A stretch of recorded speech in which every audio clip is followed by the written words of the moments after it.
இப்போ நம்ம ஈரோடு போகிறதுக்காக தான் பெரம்பூர் ரயில்வே ஸ்டேஷனில் வெயிட் பண்ணிகிட்டு இருக்கோம். வாங்க வீடியோக்குள்ளே போகலாம்.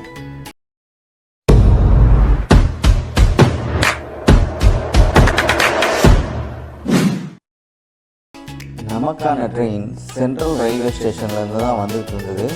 அது பெரம்பூரில் ஒரு ஸ்டாப் நிற்கும் அப்படின்றனால நம்ம இங்கேருந்தே ஏறிட்டோம். இப்போ மணி கரெக்டாக ஒரு 9 இருக்கும். காலையில் 5 மணிக்கெலாம் இது ஈரோடு வந்து ரீச் ஆகிடும்.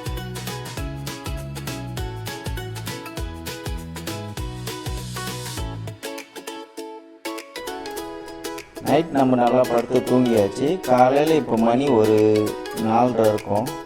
சங்ககிரி ஸ்டேஷன் பக்கத்தில் ட்ரெயின் வந்துடுச்சு.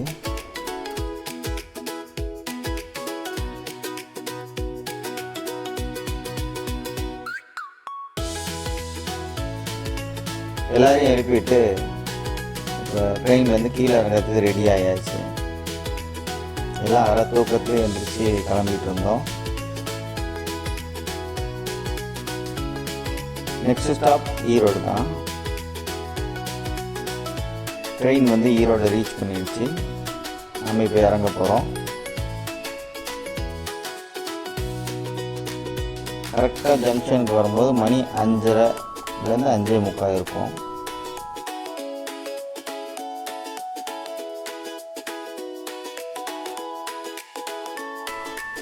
நம்ம அப்படியே ஒரு குரூப் ஃபோட்டோ எடுத்துகிட்டு இப்போ பவானிக்கு தான் போக போகிறோம்.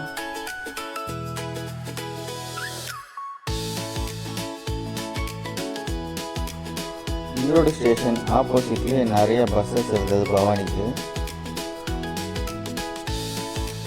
ஸ்டேஷன் ஆப்போசிட்லேயே நிறைய டார்மெட்ரி ரூம் ஃபெசிலிட்டிலாம் இருக்குது. நீங்கள் ரெஃப்ரெஷ் ஆகிட்டு இதை யூஸ் பண்ணிக்கலாம்.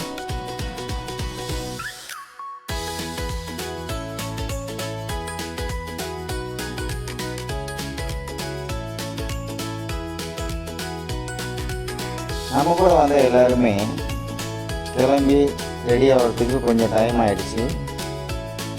5:45 வந்த ட்ரெயின். ஆனால் நாங்கள் பஸ் ஏறும்போது மணி கரெக்டாக 7:45 இருக்கும்.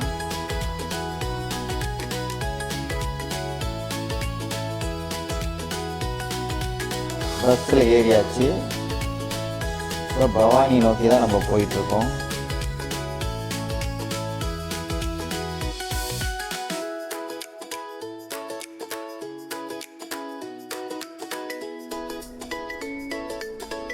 ஈரோடு ஸ்டேஷன்லேருந்து பவானிக்கு ஒரு 45 நிமிஷம் பஸ் ட்ராவல் அப்படின்னு சொல்லியிருந்தாங்க.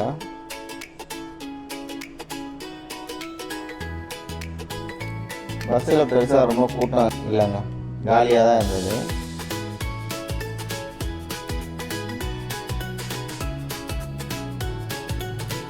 எல்லாம் பழைய இளையராஜா சாங்ஸ்லாம் பஸ்ஸில் ஓடிட்டு இருந்தது.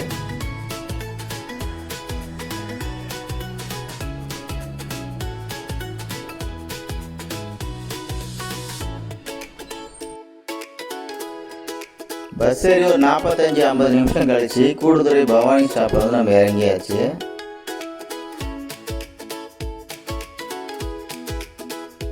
ரொம்பவும் ஒரு அழகான இடமா இருந்தது இந்த பவானி ஆறு.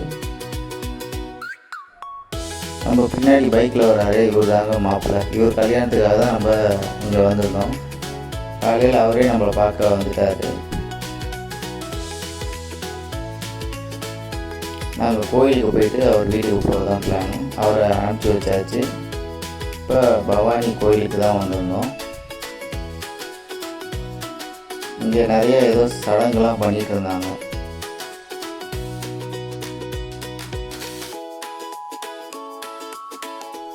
இப்போ வந்ததும் வந்தாச்சு. கோயில் குளத்தில் ஒரு குளியலை போட்டோன்னு எல்லாருமே இங்கே குளத்தில் குளிச்சுட்டு இப்போ சுவாமி பார்க்க போயிட்டுருக்கோம்.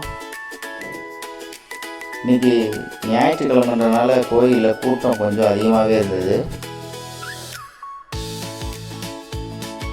இதுதான் கோயிலோட பின்வாசல் கோபுரம். இது வழியாக நம்ம உள்ளே போயாச்சு. இது ஒரு பழமை வாய்ந்த கோயில் தாங்க. ரொம்ப அமைதியாக இருந்தது. கோயிலுக்கு வெளியில் தான் கூட்டம் நிறையா இருந்தது. உள்ளே வந்து பார்த்திங்கன்னா கொஞ்சம் கம்மியாக தான் இருந்தது. அது தூரத்தில் தெரியுதான் மெயின் கோபுரம். நம்ம கோயிலுக்குள்ளே எந்த ஒரு ஃபோட்டோவோ வீடியோவும் எடுக்கல.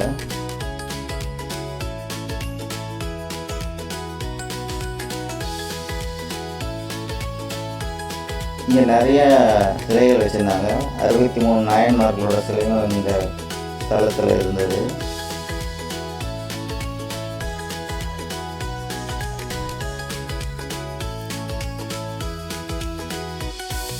கோயிலை ஒட்டியும் ஒரு குளத்தங்கரை இருந்தது. ஆனால் இங்கே கூட்டம் வந்து ரொம்ப கம்மியாக இருந்தது.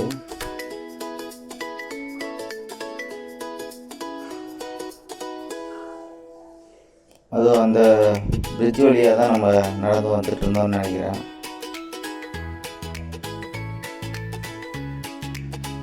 கோயிலில் சிற்பங்கள்லாம் வேறு லெவலில் செதுக்கியிருந்தாங்க. சிற்ப வேலைப்பாடுகள்லாம் ரொம்பவும் அருமையாக இருந்தது. தளத்து மேலே இருந்த சிற்பமாக இருக்கட்டும், தூணாக இருக்கட்டும், ரொம்ப நேர்த்தியாக செதுக்கியிருந்தாங்க.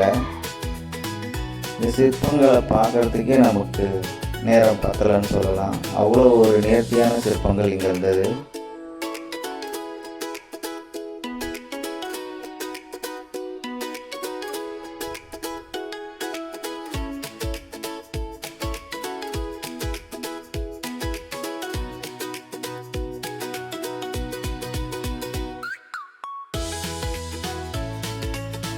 இப்போ சுவாமி தரிசனம் முடிச்சாச்சு.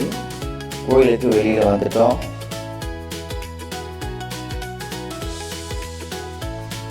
இப்போ நம்ம அடுத்து எங்கே போகிறது அப்படின்னு ஒரு டிஸ்கஷன் போயிட்டு இருந்தது. மாப்பிள்ளையோட வீடு எங்கே இருக்குது என்னன்றதை கேட்டுட்டு இருந்தோம் ஃபோனில். கோயிலில் நிறைய பேர் சுவாமி பாடல்கள் பாடிட்டு இருந்தாங்க. இப்போ நம்ம கோயிலேருந்து வெளியில் போயிட்டுருக்கோம்.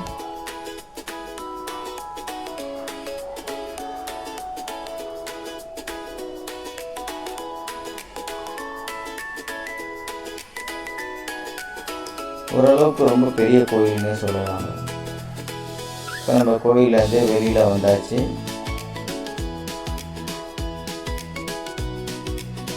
கோயில் வெளியில் இருக்கக்கூடிய இந்த இடமே ஒரு சின்ன தோட்டம் மாதிரி இருந்தது. நம்ம கூட வந்தவர்கள்லாம் அதுக்குள்ளே இங்கே பக்கத்தில் போட்டிங் போயிட்டு இருந்தாங்க. சரி நம்மளும் போவோமே அப்படின்ட்டு இப்போ போட்டிங் போக போகிறோம்.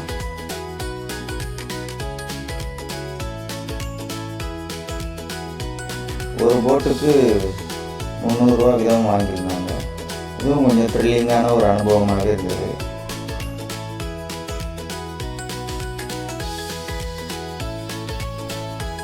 இந்த சென்னையில் வழக்கமாக இந்த மாதிரி போட்டிங்லாம் பார்க்க முடியாது. இந்த மாதிரி ஏதாவது ஊருக்கு வந்தால் தான் நம்மளும் இந்த மாதிரி தண்ணி இயற்கையெல்லாம் பார்க்க முடியுது.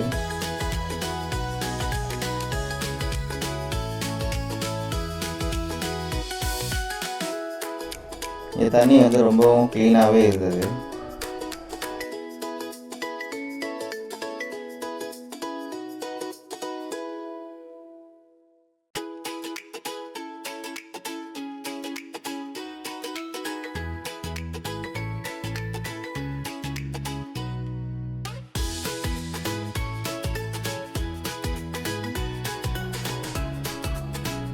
ஒரு 20-25 நிமிஷம் போட்டிங் போயிருக்கோம். ஒரு நல்ல எக்ஸ்பீரியன்ஸாக இருந்தது. காலையிலேருந்து யாரும் இன்னும் எதுவுமே சாப்பிட்டேன். அதனால் இங்கே சின்னதாக ஒரு ரெஃப்ரெஷ்மெண்ட்.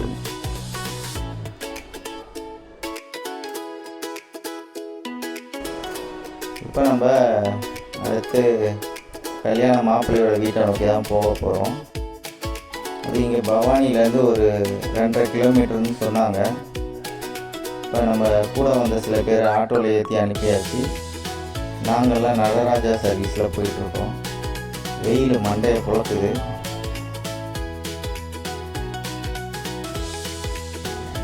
பிரிட்ஜுக்கு கீழே தண்ணி போகிறதுனால சில்லுன்னு ஒரு பக்கம் காற்று அடிக்குதுங்க.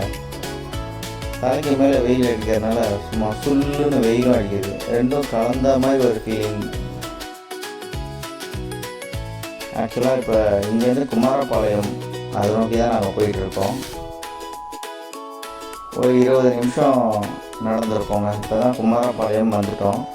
இங்கேருந்து இன்னும் ஒரு 3/4 கிலோமீட்டர் நடக்கணும். இதோட கண்டினியூவேஷனை நம்ம நெக்ஸ்ட் வீடியோவில் பார்க்கலாம். இந்த வீடியோ பிடிச்சிருந்தா மறக்காமல் ஒரு லைக் பண்ணுங்கள். நம்மளோட நெக்ஸ்ட் வீடியோக்காக கொஞ்சம் வெயிட் பண்ணுங்கள்.